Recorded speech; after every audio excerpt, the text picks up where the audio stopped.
Le premier site que je présente est en fait un incontournable, c'est-à-dire Smart Exchange. Smart Exchange, vous pouvez le chercher directement dans l'onglet de navigation de votre navigateur qui est exchange.smarttech.com. Sinon, vous pouvez taper Smart Exchange sur Google. Ça va être la première référence qui va vous sortir.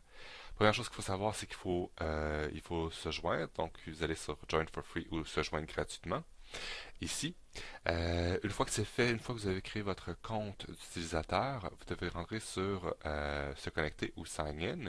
Ici, j'ai la version en anglais, mais en même temps, ça va me permettre de vous montrer comment changer de langue. Donc, si je vais me connecter,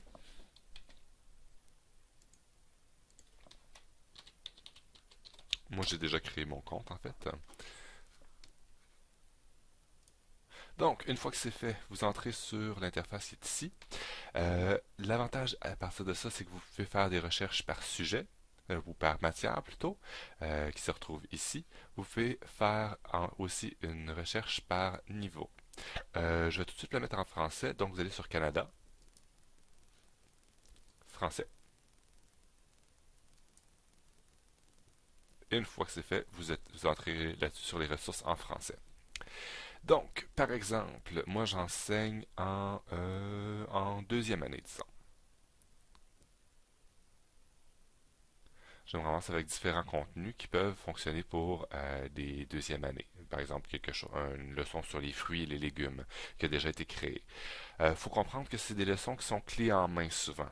C'est des ressources, oui, mais aussi des leçons que vous pouvez utiliser, que vous pouvez prendre et qui sont déjà montées et que vous pouvez changer également. Vous avez ici, par exemple, un petit contenu 3D qui montre les étapes de la photosynthèse, etc. Donc, c'est pensé en fonction du contenu de deuxième année.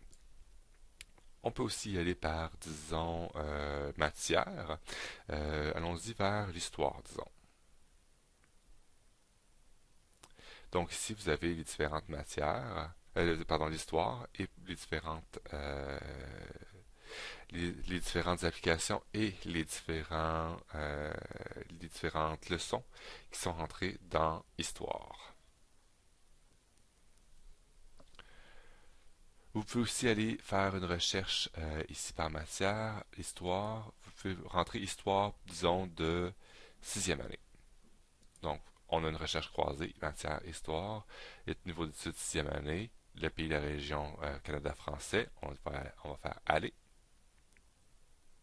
et ça nous apporte sur des choses qui ont été faites en histoire, spécifiquement pour les sixième années. Donc, va sur la cinquième page.